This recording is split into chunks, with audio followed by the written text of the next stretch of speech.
Hey there, today we're doing Codeforces Round 720. This is a Div 2 round, so we've got 5 problems here, and here we go.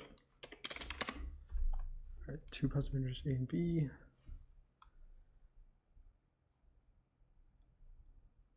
Okay. Exactly one of them is good, the other 2 are nearly good. So they're all going to be divisible by A, and then only one of them divisible by A times B. So it's not possible if B is 1.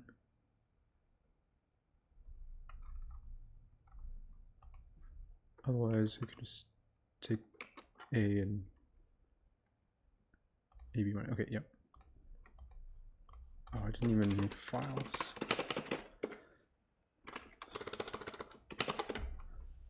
Alright, so I guess I should, that's cool. Okay.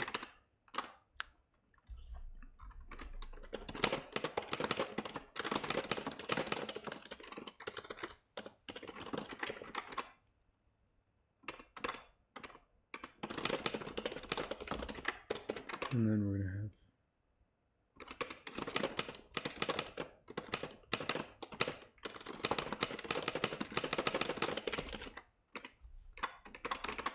actually, I don't even need to run this because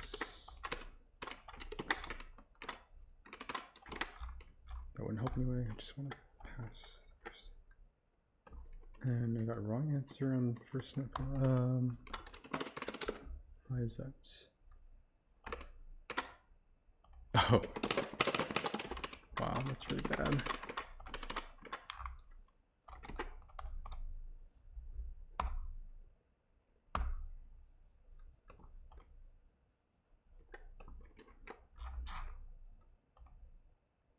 Numbers should be distinct. Oh man.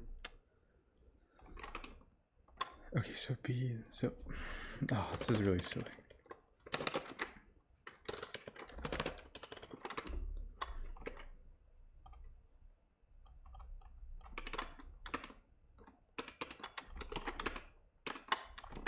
Maybe I shouldn't do these rounds first thing in the morning. But I don't have a choice. All right, at least we have no penalty.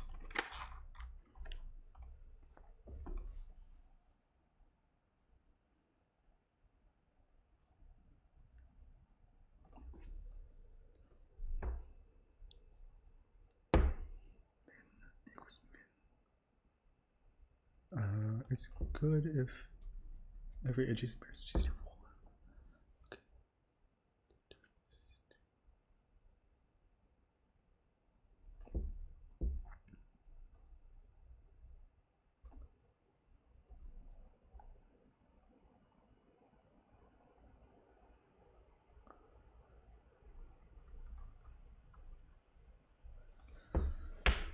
Okay, so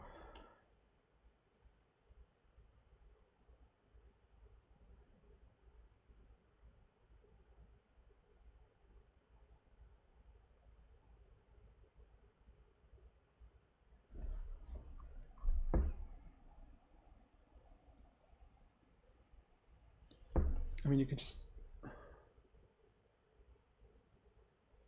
yeah, you can just replace everything except the smallest element on the array with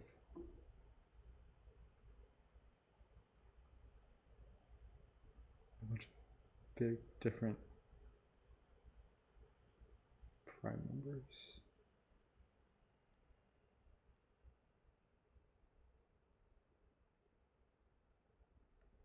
How long does it take to find 285 prime numbers?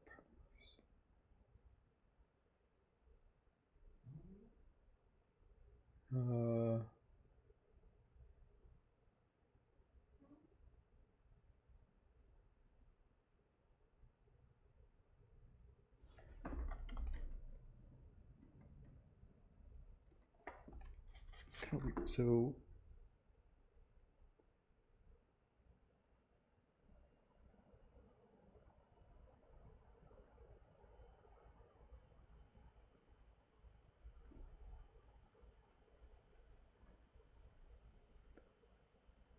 oh, even into the parameters, you can just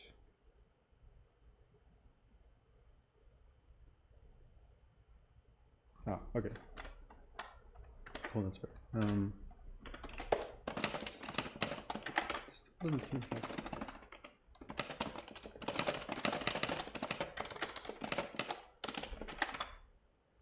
Okay, and then.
Okay, we're off to a slow start here, but we can make it up.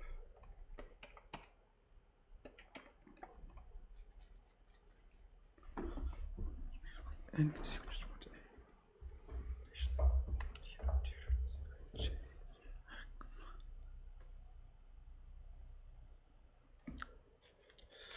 What is that?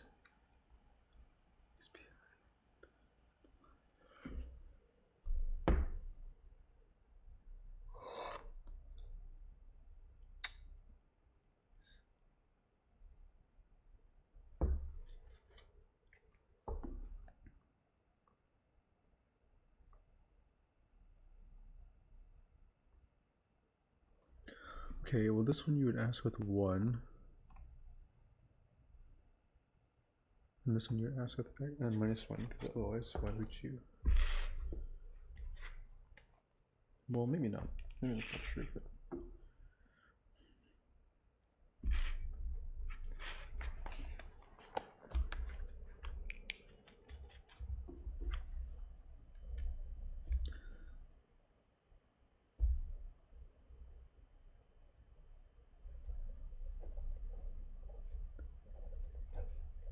That's just pj, because min n, and then you have min pi, and then 0. Almost asking.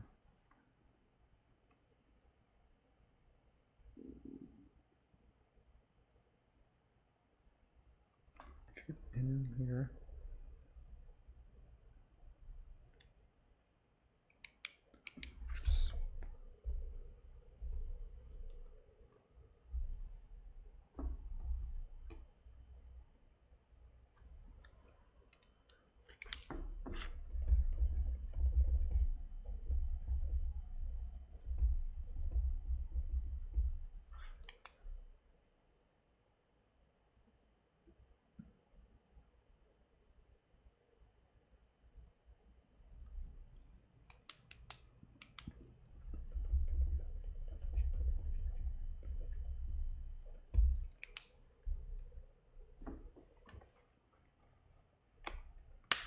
If the min equals 1, I'm just.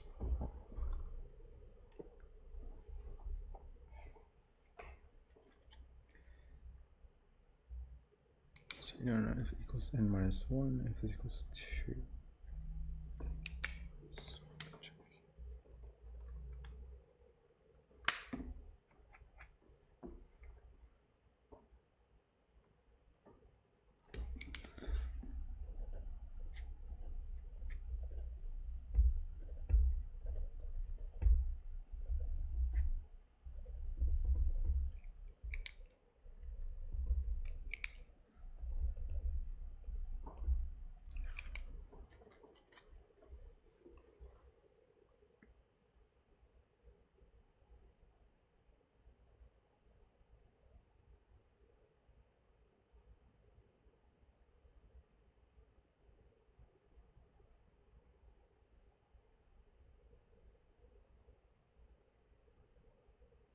Oh, actually, yeah, if you just know.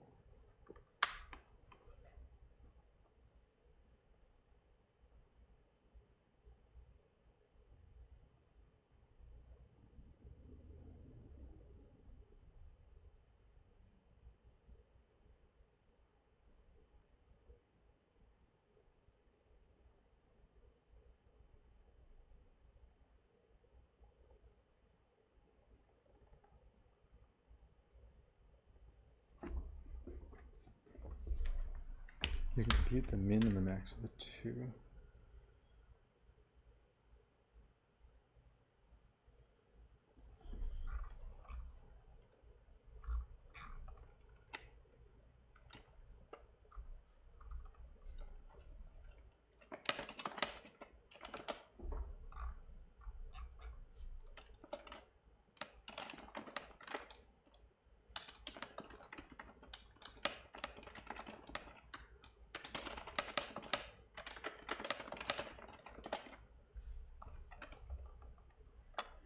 All right, so I think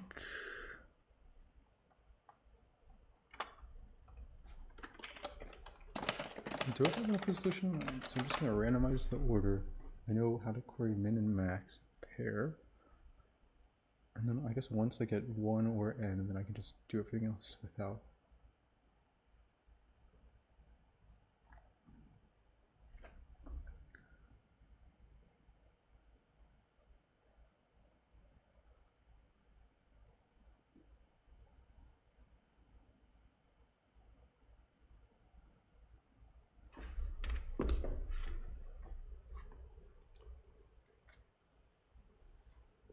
Oh, because if this is 2, and this is bigger, and we swap, it's still 2. Then we know that it's equal to 2.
Oh, there's no organization. It's just okay. I'm gonna get rid of this too.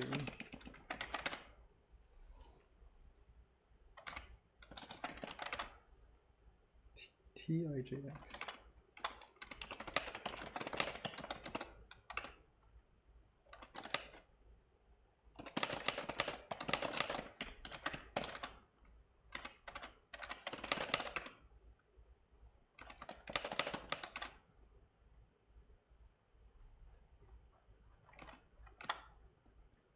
I guess the min of the two is secretary. and x is going to be 1. 1.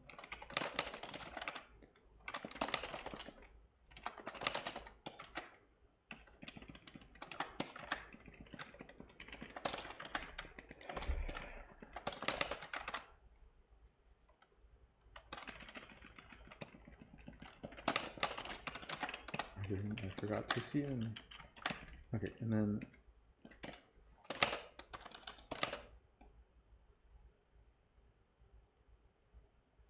if this equals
the result is 2, but I'm going to get a second opinion.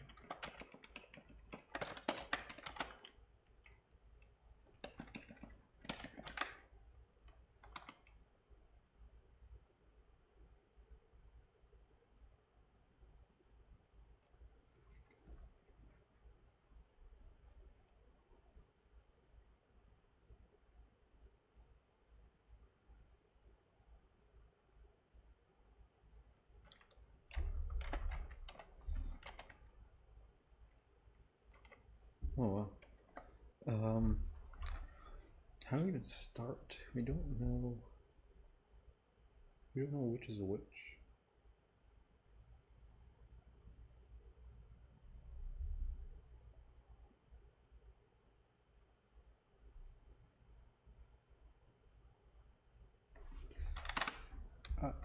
Okay, so I guess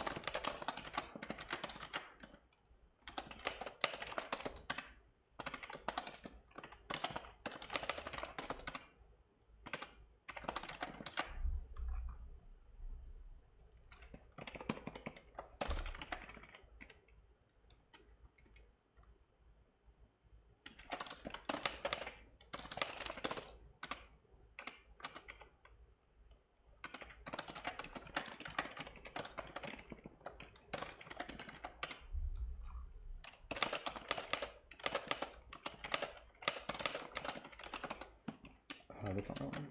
Or is it wrong?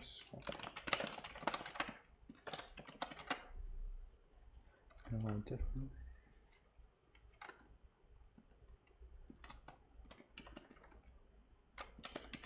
Where are we?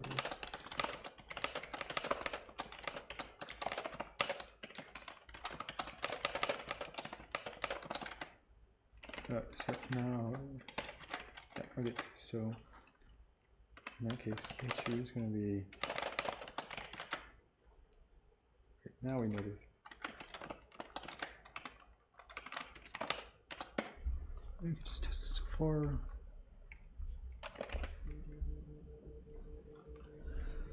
Spam caller. Okay, so 212.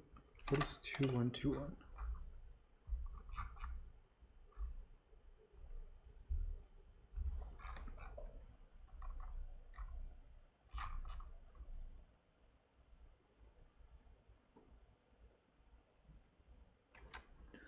Oh, this is too confusing. Okay, wait, so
Oh, here I do want some randomness.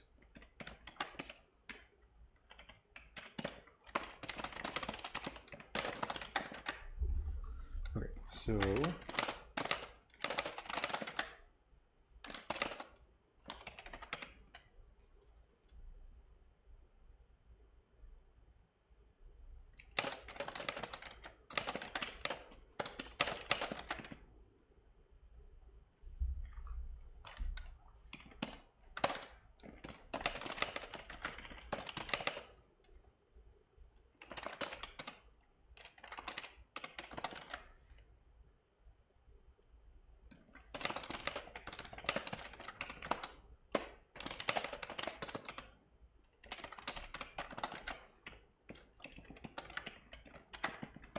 yeah, let me search for min.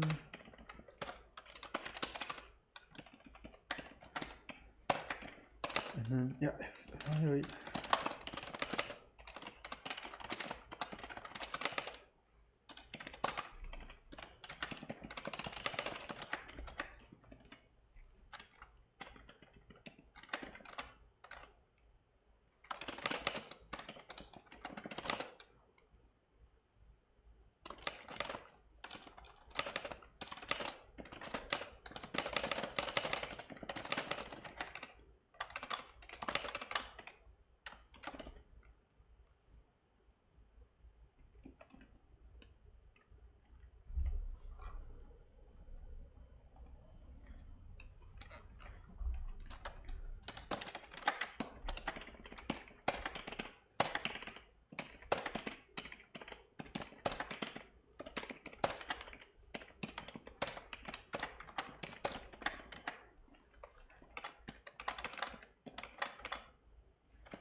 Oh, oops.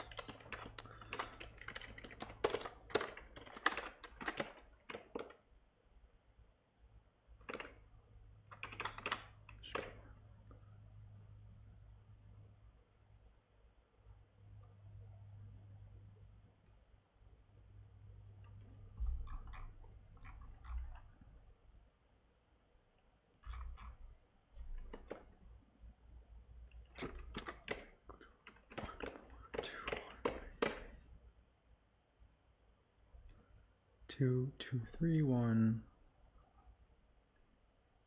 It's just, we're trying to get the max of these two. For the min of these two, it's 1. 3.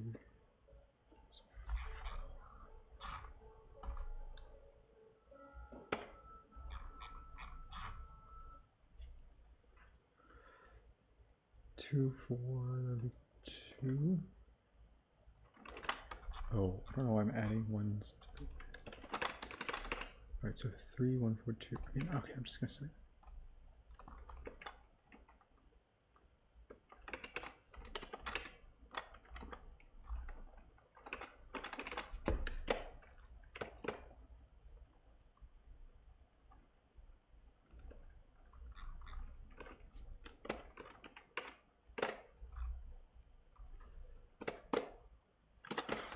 Alright, I already messed it up again.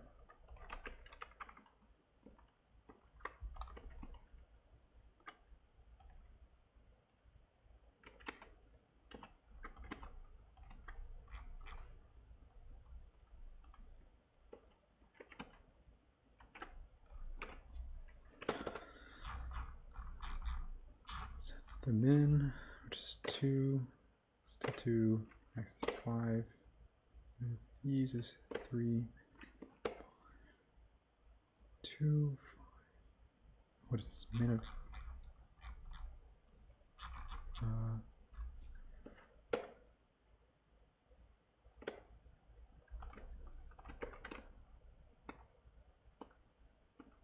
I think this uses too many queries. Does it?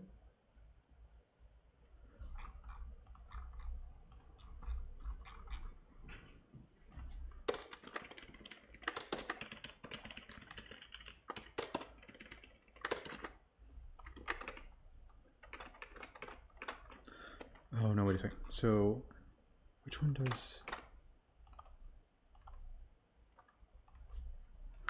So if you have n, if you have n,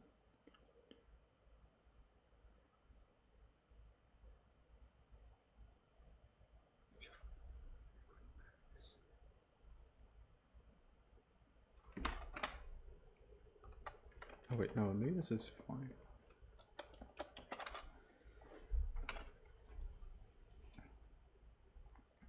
If we have a big value, we're usually doing query max. So is query max too? Sorry, if we usually have a small value.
Query min means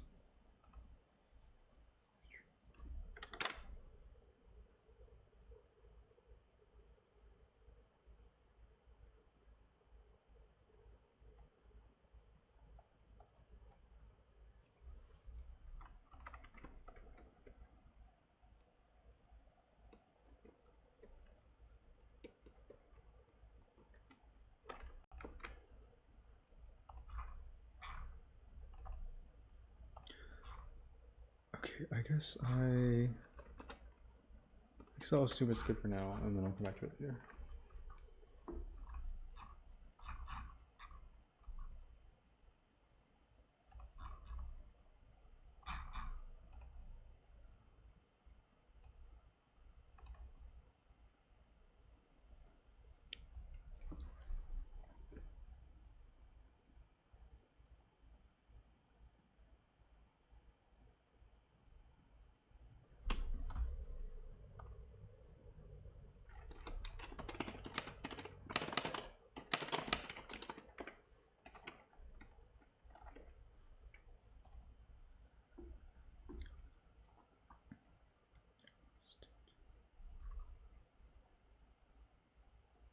Huh? What does this mean?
It's a weird problem.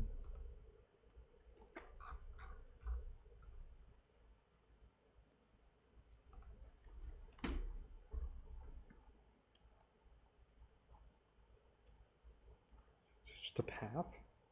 Is that right?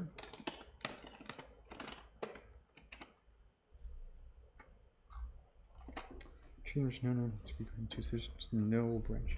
So yeah, it's just a path, right? So isn't this just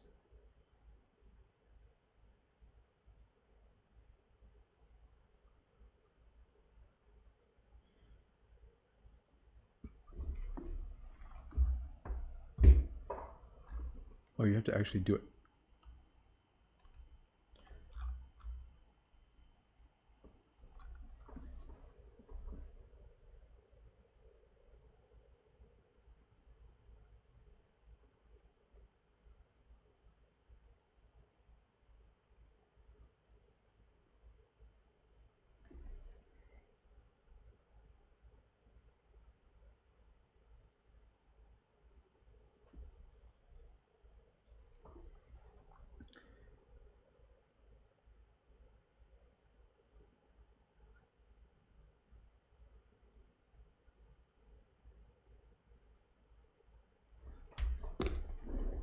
Like here's a 3 connected to this 3. This 3.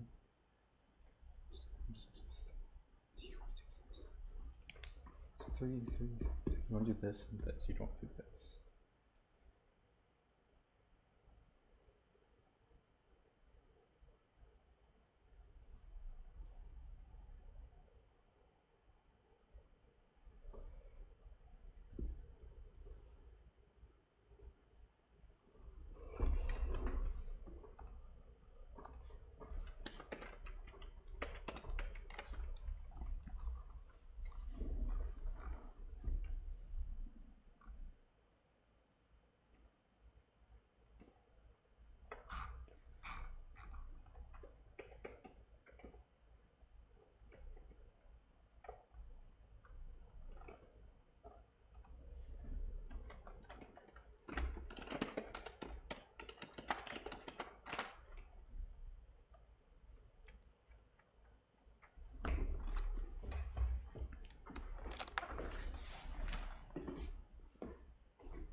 Oh, that's very fast.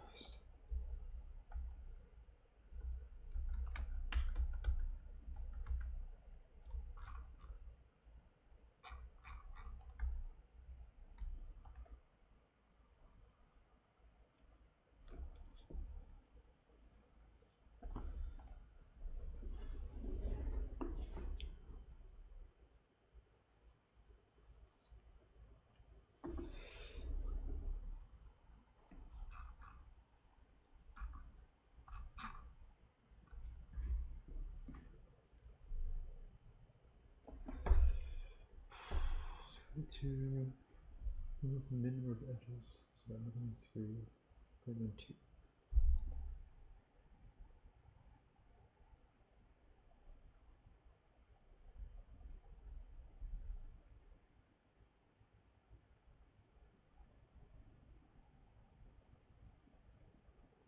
And I guess you just do a 3D view.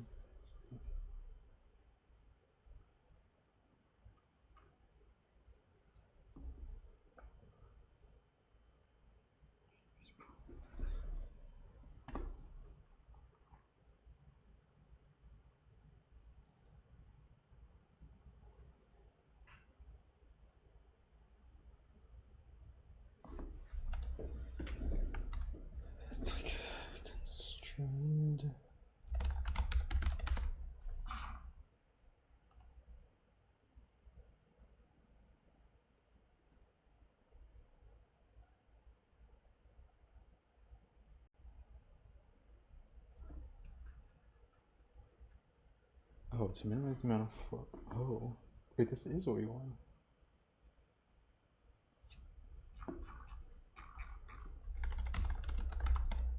Constrained matching.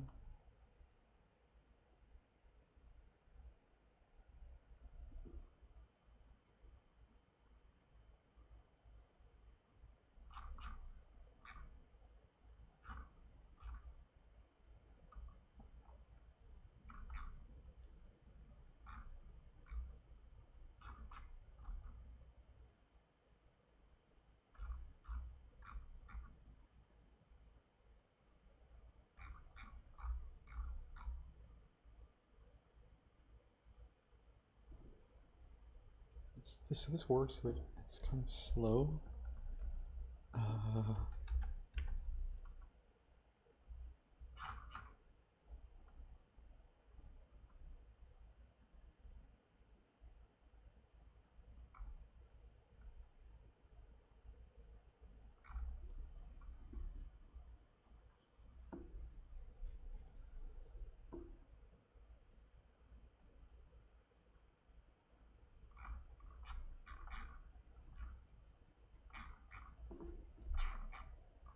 Alright, let's try this. This seems fun. I hope this isn't too slow.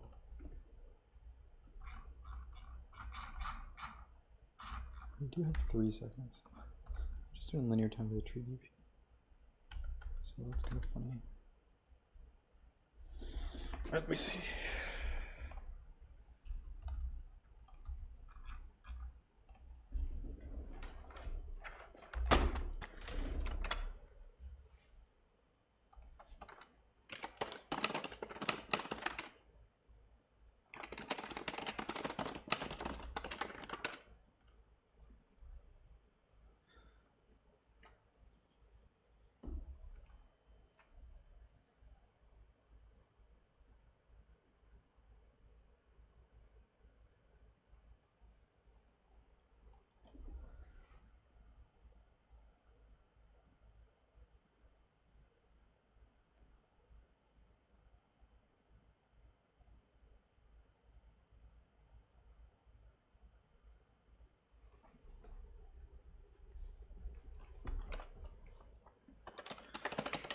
I could just cover up this.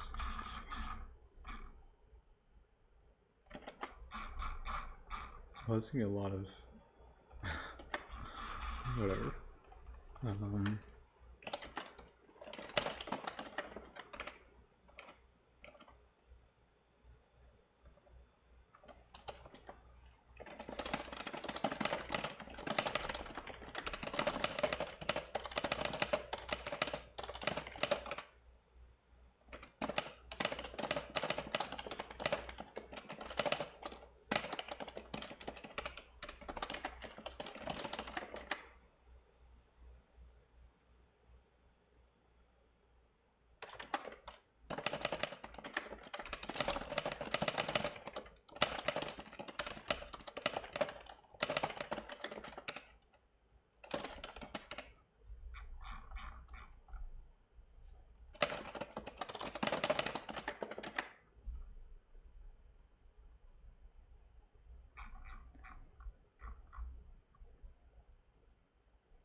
Okay, so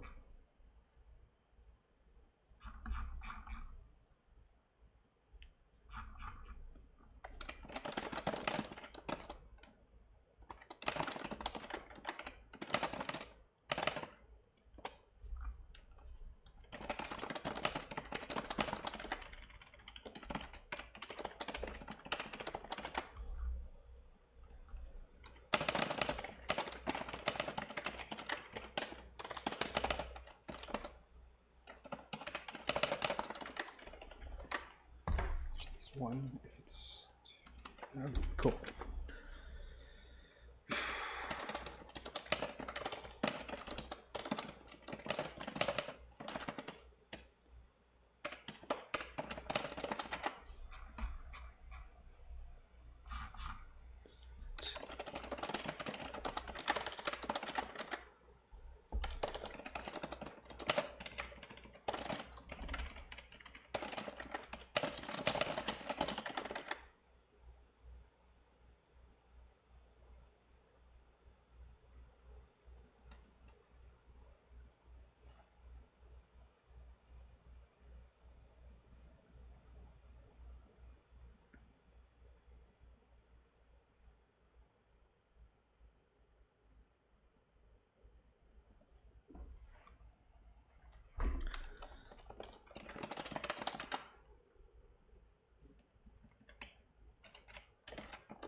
Oh.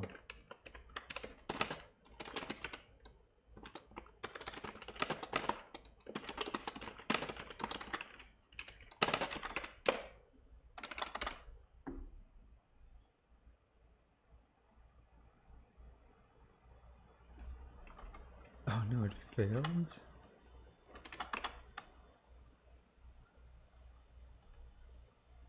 Oh, that's let's see.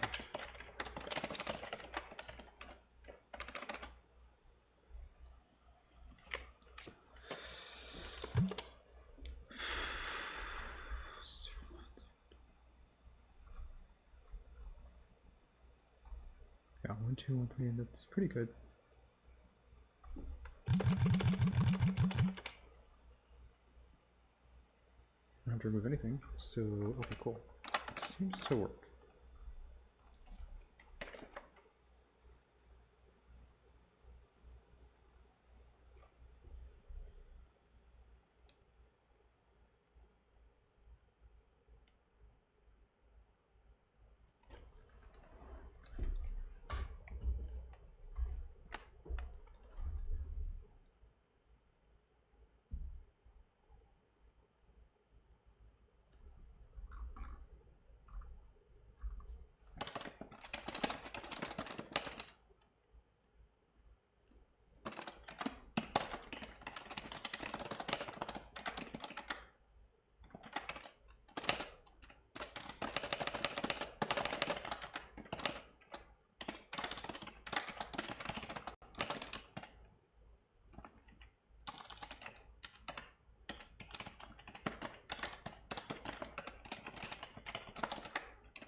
Oh.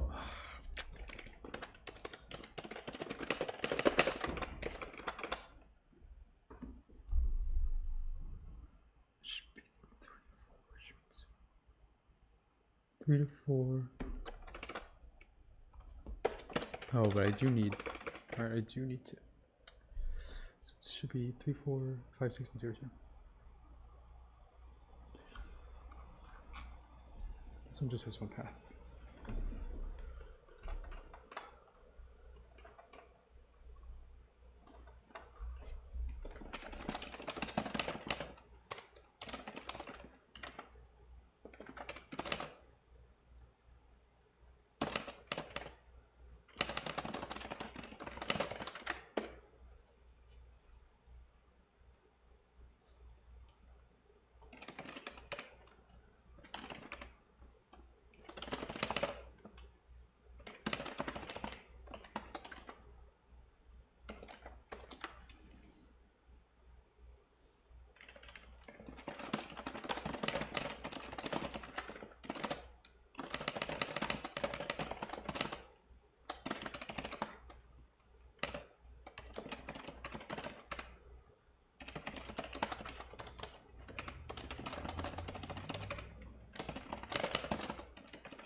Move 1, 2, and we're gonna remove 1, 3, and we're gonna add 1, 4. We're gonna have 5, 6. That seems like it works. Is this fast enough? I have no idea.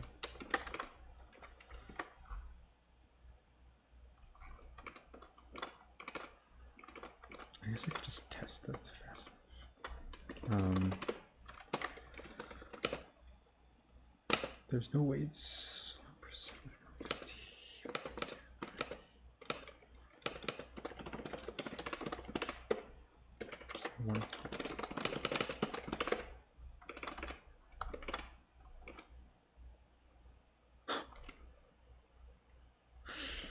Okay, it's just barely fast. Wow.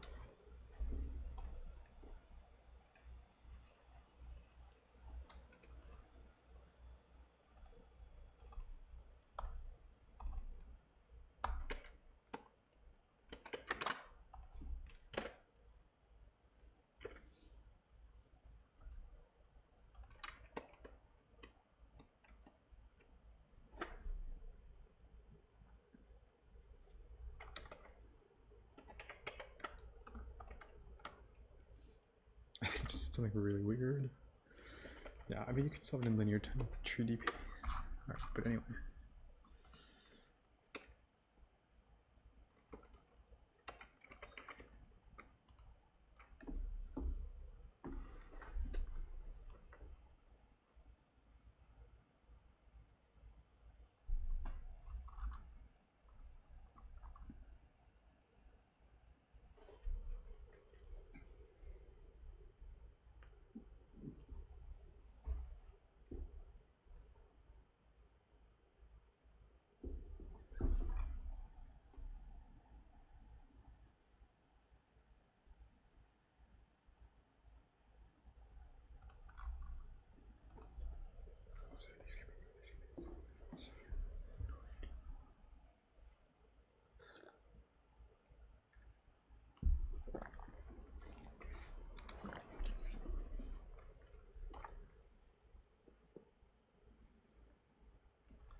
So some of the numbers can just be whatever.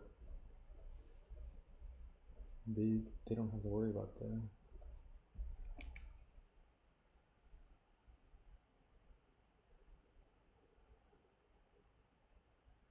For the rest of the words, we just have a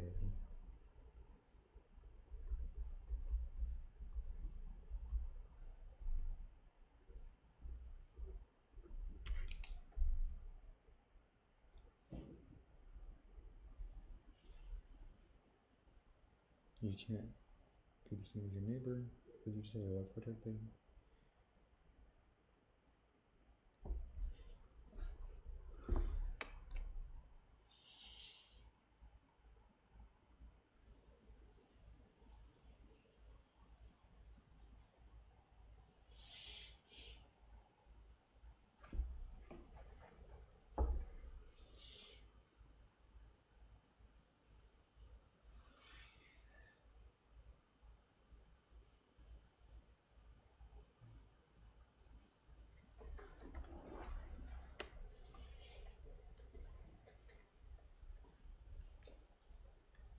Okay, so we just want to remove.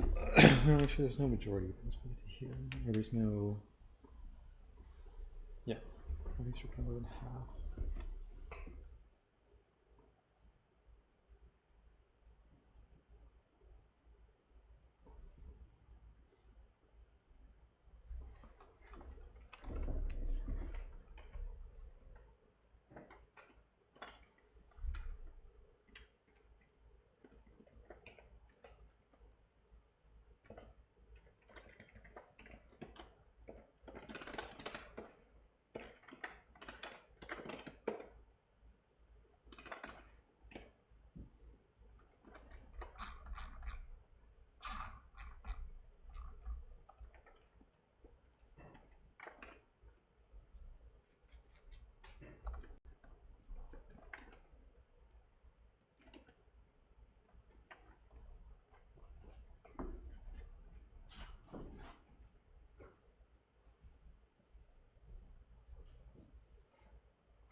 Okay, so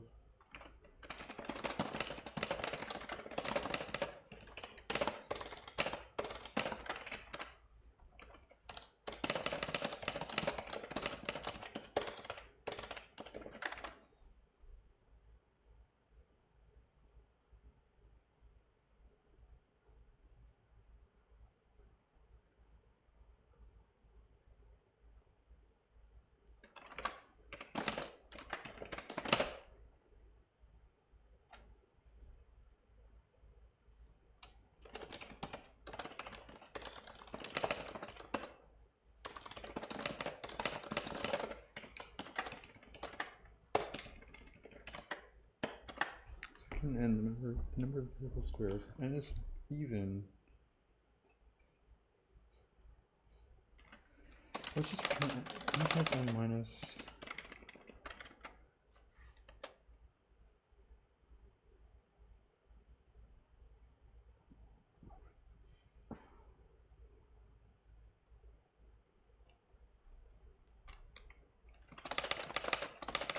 What?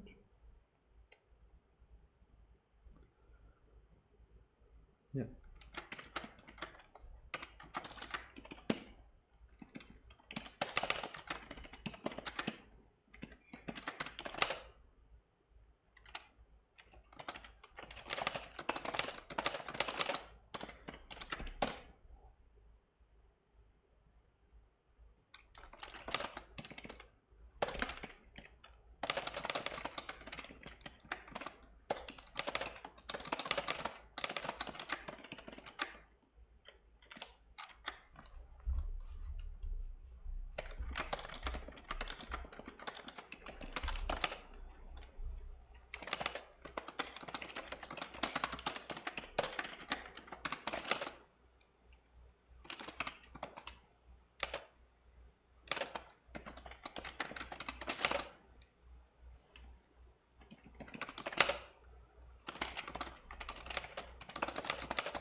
This should turn.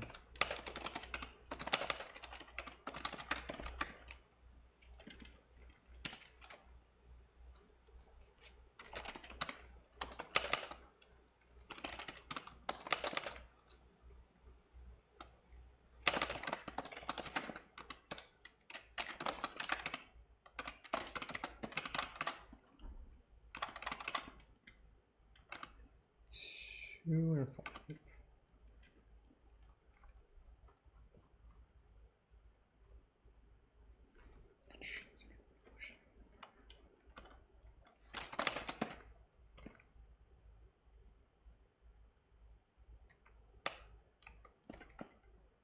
Yeah, choose on it. Okay, cool.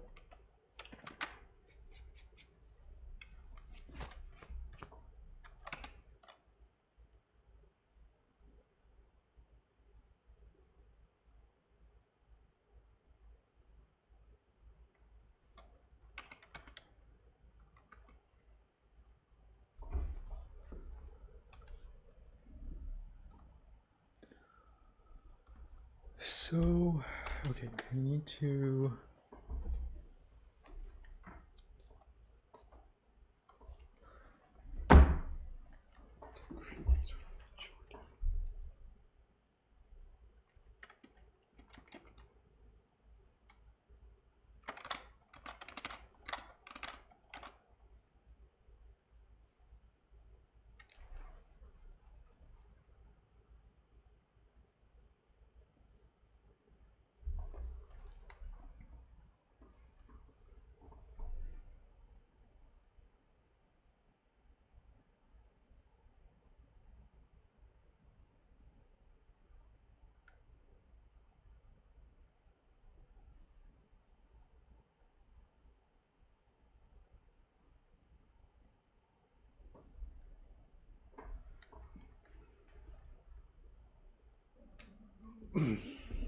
How, wait, no,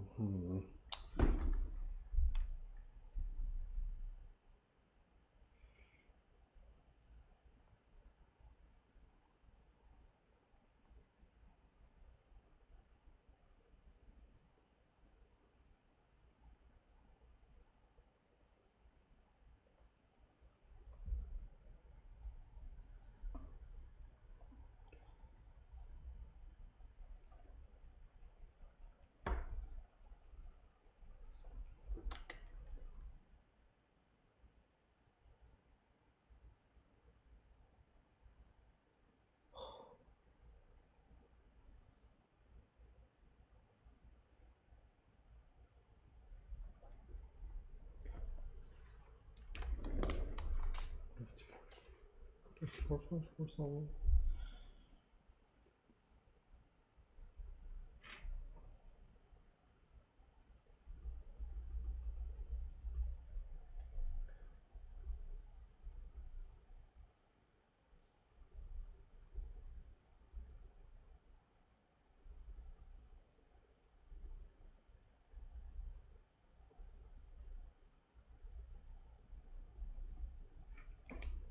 is, but what if there's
oh wow.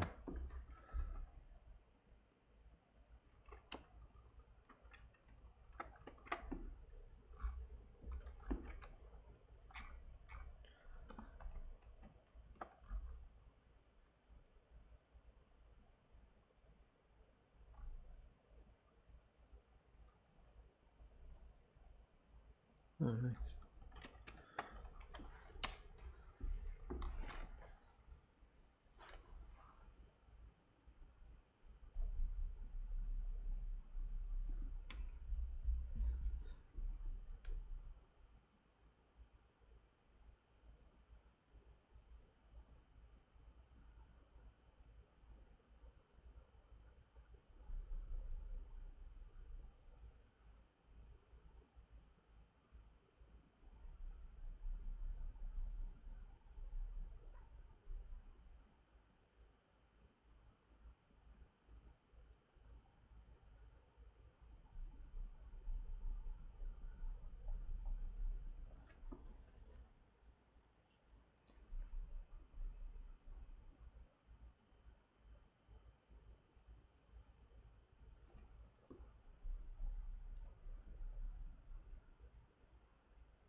these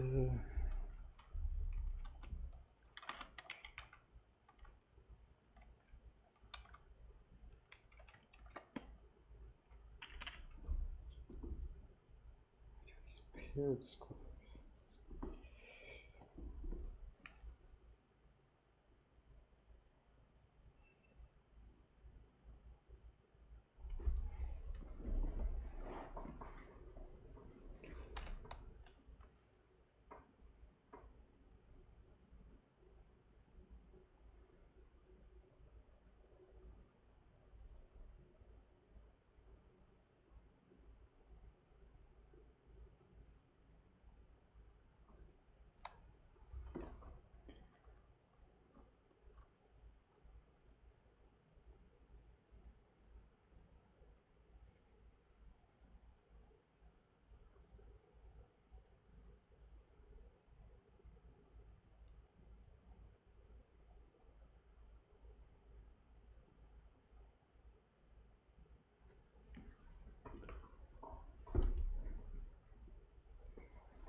So maybe we just take this.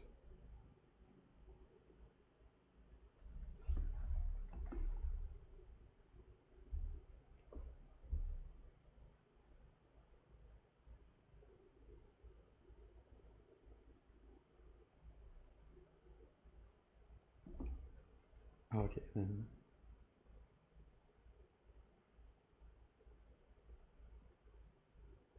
Okay, so yeah. Okay.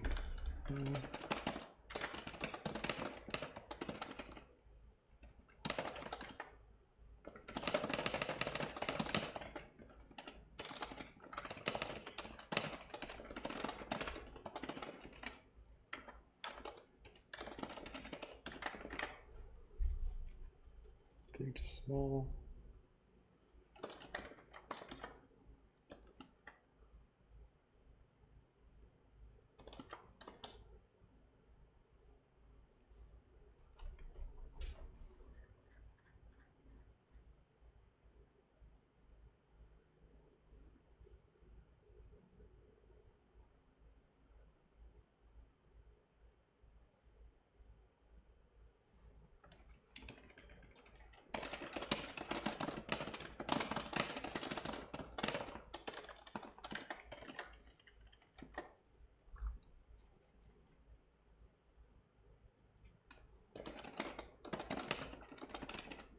Or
Cool. Okay, so fill up the values.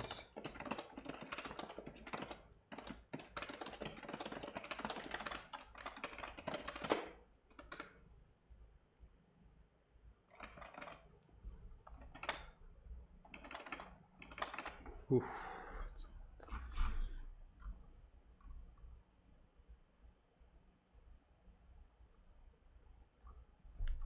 Oh, right, this isn't exactly...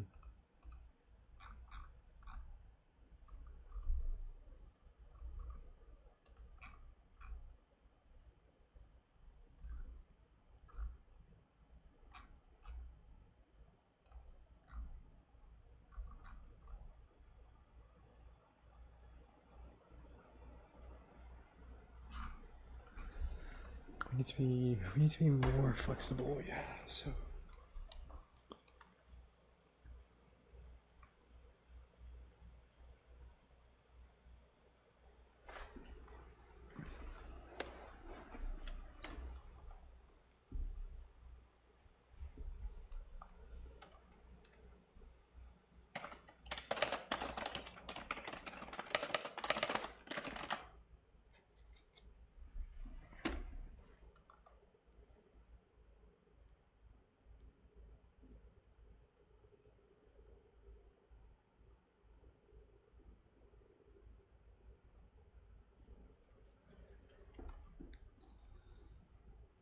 Okay, so...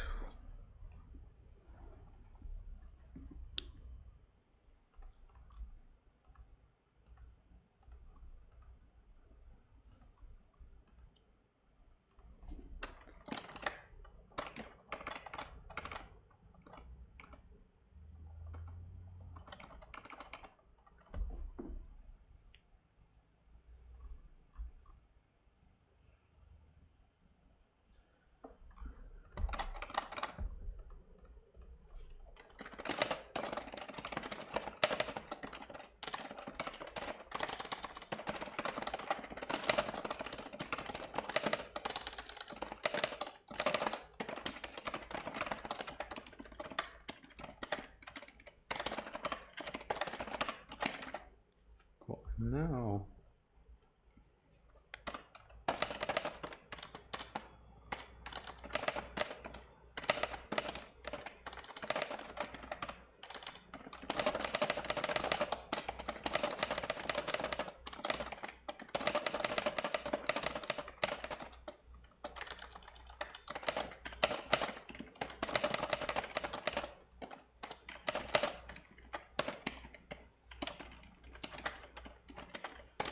Zero, then it's free.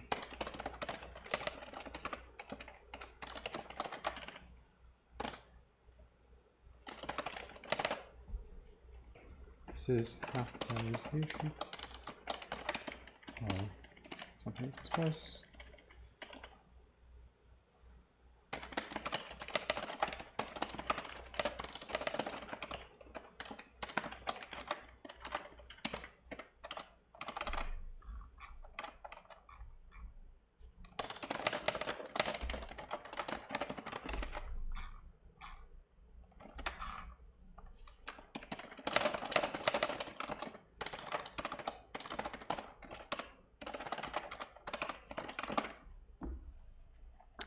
Cool. So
Okay.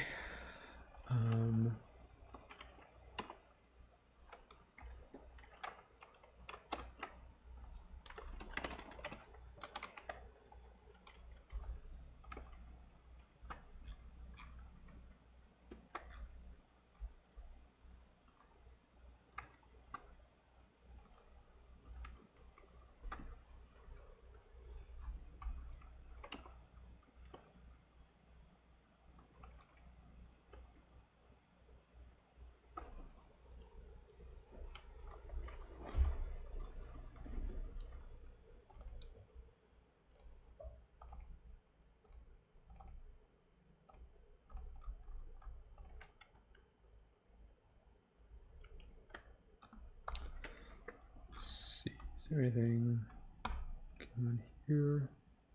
No. Not at all.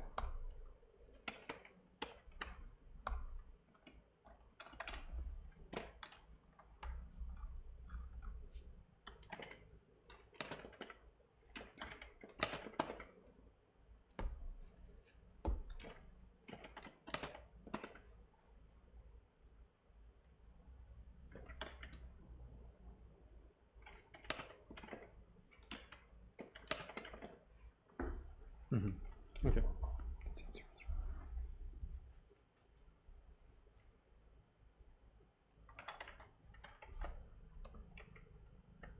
17.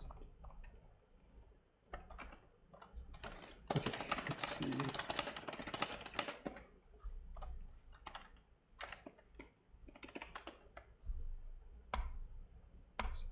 Save this.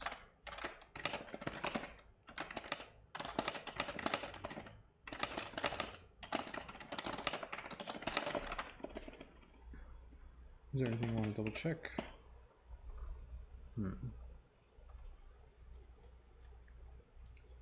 So double check I don't use too many queries here.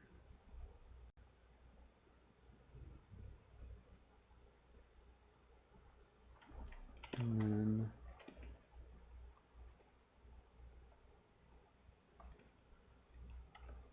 this D, I'm like mildly concerned about T leave, but I think it's fine.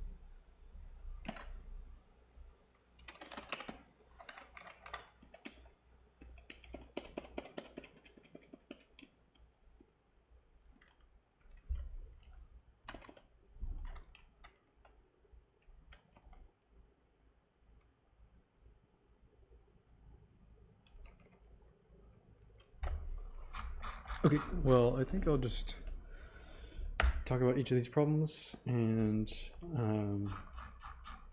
definitely have some kind of weird solutions, but we'll just go from there.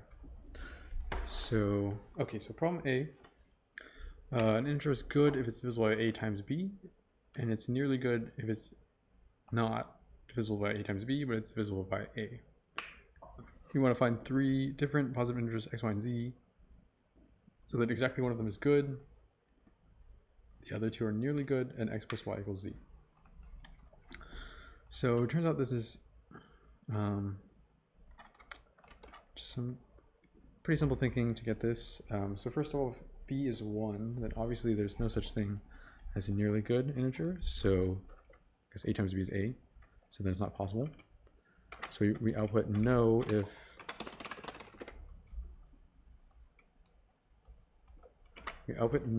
b is 1. Otherwise it's yes. And the reason is you can just do x equals a, y equals a times 2b minus 1, and then z equals 2 times a times b. So z is clearly divisible by a times b, and then neither x nor y are divisible by a times b. And then the reason I do 2 times b minus 1 instead of just b minus 1 is that they have to be different. So when b is 2, if you just did b minus 1, that would be a twice. So just a little trick there. I actually took 3 submits to get this problem right. Well, the first time was kind of stupid. I forgot to read a and b. And then the second time was the b minus 1. But luckily it failed pretest 1, so it doesn't cause any penalty. But yeah, that's it for A. So let's see, let's look at B. Yeah, so B is like a tricky little one where you kind of have to narrow down because there's so many possible things you could do. You need to find something that's just pretty simple. So this is much more of a thinking problem than a coding problem. But basically we want every adjacent pair to have a GCD of 1. And we can change any two values as long as the minimum of the two values remains the same afterward. So one easy way to make the GCD of two values equal to 1 is to just make their difference equal to 1. So if you have x and x plus 1, the GCD is always 1. So we could just make it so that every adjacent pair has a difference of 1. And then the question is how to do that while maintaining this. And the easiest way is to find the smallest value in the array. Let's call it s. So let's say our array looks like, you know, something, something, something, something, something, s, something, something, something, right? And s is the smallest value. Well, then if we use one operation involving s, we can change any other value in the array to anything greater than or equal to s. So for example, if we pick s and we pick this value, we can change this value to anything that's at least s, because that way we preserve the minimum and we just keep s the same. So basically the idea is you just kind of do this. This becomes s plus 2, s plus 3, s plus 3, and so on. It turns out, I guess another thing you could do is just alternate between s and s plus 1. So there are a lot of things you could do here. Either of these is fine. I did the top one. And then the code is actually really simple. You just read in A, find the minimum element. You're going to do n-1 ops, everything except the smallest. Or basically, yeah, the smallest with everything other than it. And then you're just going to change AI into A small plus absolute value of I minus small, which gets us this top thing here. And A small remains unchanged. And so that preserves the minimum and does what we want.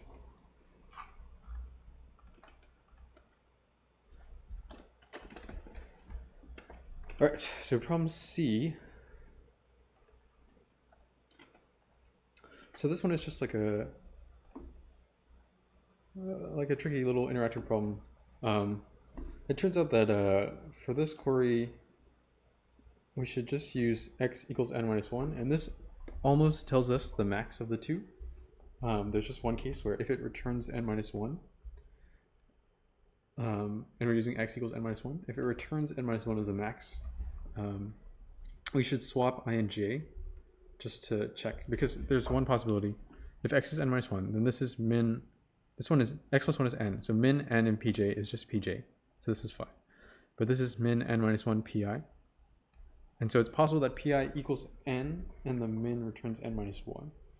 So if this overall operation returns n minus 1, we should swap pi and pj and see if it's still n minus 1 or see if it turns into n. And that way we can, with at most 2 queries in the worst case, we can figure out the max of pi and pj.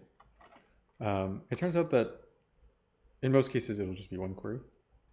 You have to like very specifically have pi equals n or n minus 1. So you have to get a return value very specifically of n minus 1, and then you have to do another check.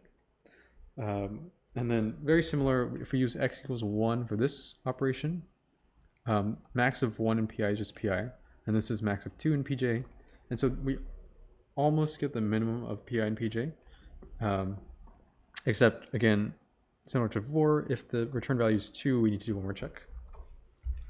So now given any pair, we can find their min and their max using either 1 or 2 queries for each of those two. So min is 1 or 2 queries, max is 1 or 2 queries. And then that way, you know, we can do the min and the max of the first two. We can just do a couple of these on the first 3 and figure out the first 3 values. So that's what I do here. And then now the idea is, since we have about 1.5n plus some extra constant number of queries. What we just want is that we don't have to do two or more queries to find any particular value too often. And the nice thing we can do there is just, for example, let's say we found the value 1, we found where it was in the array, then we can keep querying max of 1 and like the next PI that we're looking for, and that will just tell us PI, right? But we don't always find 1 that quickly. So what I do is I find the most extreme value, as in closest to 1 or n, and I just keep finding the most extreme value, and then I just go in order, and if the extreme value is low, I'll query the max of the extreme value and the new value. And if the new value is bigger than the extreme value, we're done. But if the max gives us the extreme value, that means this new value is lower than the extreme value. So we have to do a query min, and same for the other side. And then I test if it's a new extreme value. And so, yeah, this would require, I didn't do super careful calculations here, but I believe the probability that it does more than this number of queries should be low. There might be a little trickiness with the fact that we have to reevaluate some of the time, but I think that basically if we end up with a small value 1 or 2, we're going to be doing a lot of query max, so we don't have to worry about this happening a ton. And if we end up with the extreme value being a big value, n or n minus 1, we're going to do a lot of query min. And so again, I think we don't have to worry about hitting this case too often.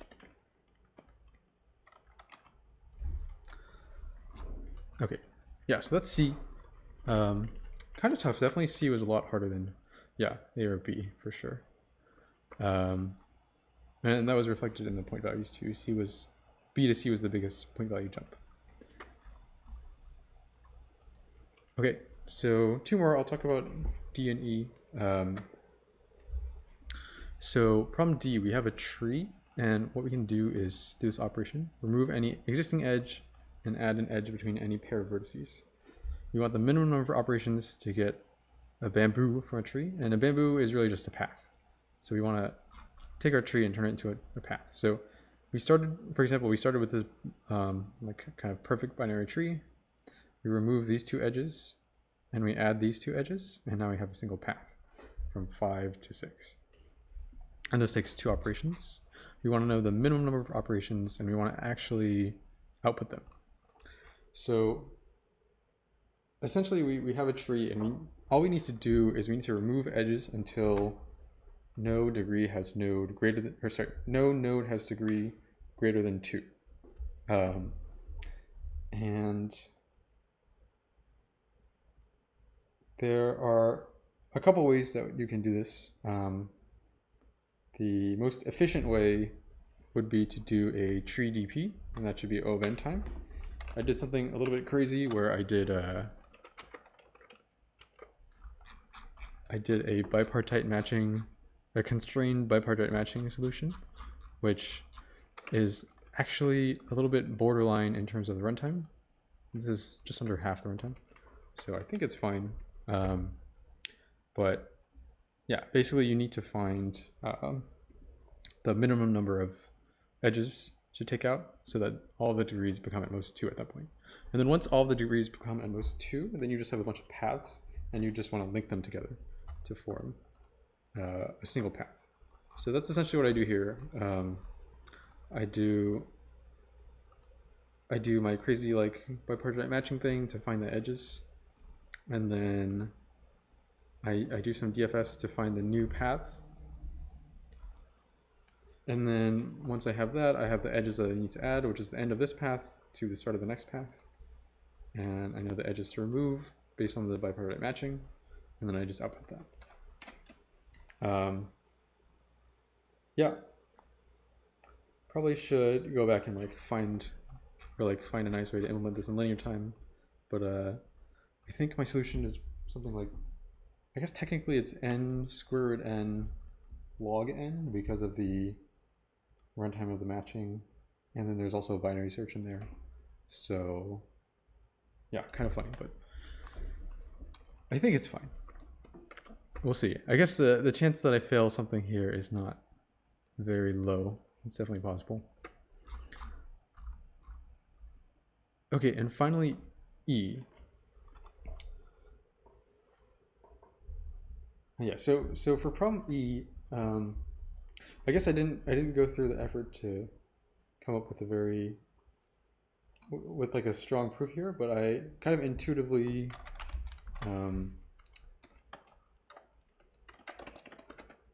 decided that you should essentially do this arrangement. And so that's for even. If it's odd, it'll look like this.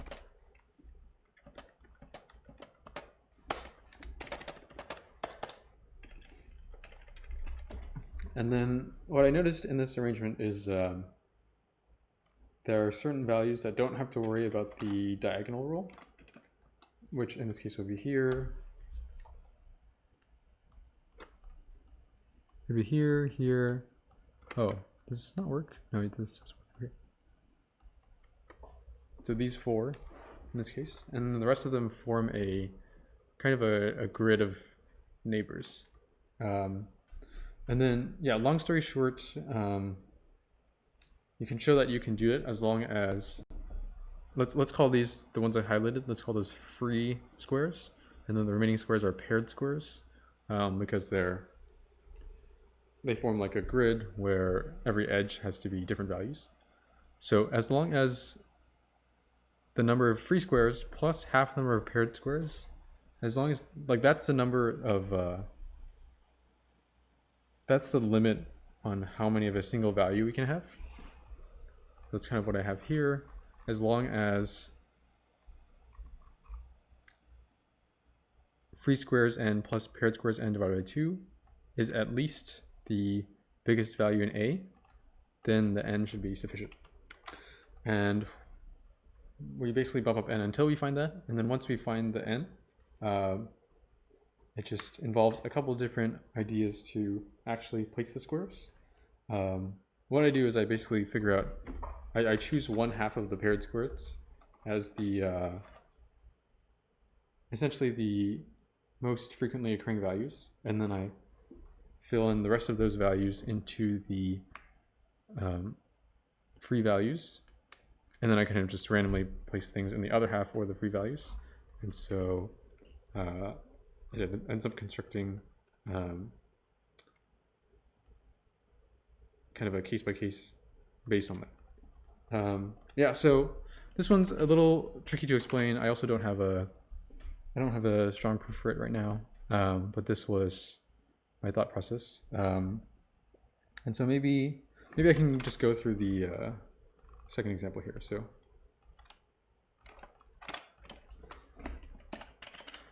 So for this, basically we have 15 values. Certainly if n equals 4, that's not big enough.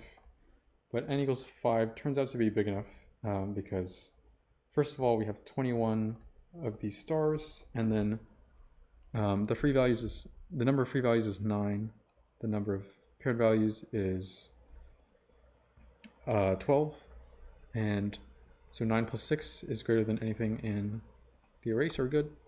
And then now, basically what we're going to do is we're going to fill the, so we have 12 paired values and we have 9 free. So we're going to split into 6 and 6.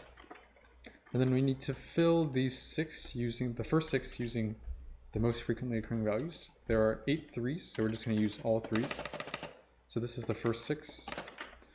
And then the 9. So the remaining threes have to go into the free values because we cannot allow them here, or otherwise they would touch, we would have a diagonal that's equal. And then after that we can just fill it however we want. For example, we can fill up the rest of these 6 with 2, 2, 2, 2, 1, 1, and then here there might be a 4. And so then if we take this, it's going to look like this. We're just going to start filling in these first 6 threes. They're going to go here, here, here, and here, here, and here. And then we have the 2, 2, 2, 2, 1, 1, and that's going to go here, here, here, here, 1, 1. And then finally, we're going to fill in 3, 3, 4. And then the remaining stars are also zeros. And I think this might even be exactly what my solution outputs. Oh, I guess the 2, 2, 2, I guess it was 1, 1, 2, 2, 2, 2 instead of 2, 2, 2, 2, 1, 1, but otherwise it's the same. Yeah, and so that basically makes sure that no diagonals are equal, because the only diagonals that can be equal involve a number from here and a number from here, and we just make sure that no number from here equals any number from here. Okay, yep, so that's it for me. Yeah, kind of definitely a couple things that could be more rigorous here, like the proof of this value. We could find a proof of that. And for this one, we could find a proof that it's minimum. Today I kind of just went with intuition over proving, but that's kind of my thought process. So let's check this. Is he really trying to hack? So now I'm curious. Let me see if there are any hacks. Okay, there are still no hacks, so yeah, I think I'm just not going to try. I would have to get quite a lot anyway to move up significantly. So that's going to be it for this one. Thanks for checking out this video, and I'll see you in the next one.